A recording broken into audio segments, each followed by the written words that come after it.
One of the fundamental rules of kitesurfers is never ever go kiting alone with no one to watch you. However, it is very important to know the self-rescue techniques even if you're an advanced kiter.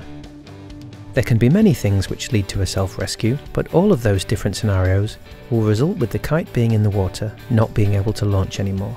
This is the point where you start the self-rescue procedure.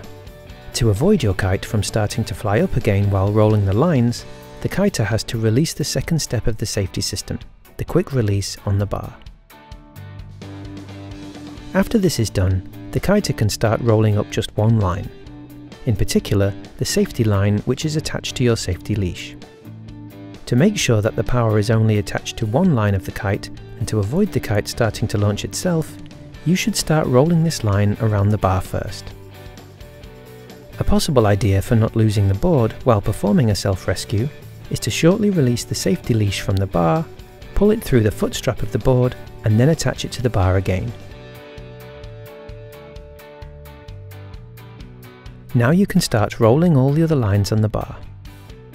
In this case, you can use the bar as a fishing rod by pulling the kite closer to you so you can roll the lines onto the bar without too much tension to avoid losing power in your hands.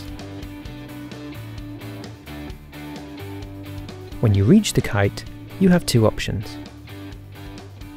You either use the sail as a rescue island while you give the emergency signal and wait for help,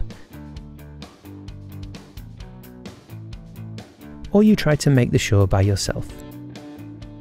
If you decide to make it to the shore yourself, then you can swim with the material dragging behind you if it's not so far.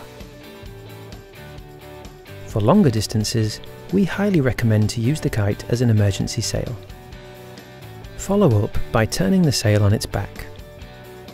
Many of the manufacturers build in some self-rescue grips which are located in the wingtip area on the front tube.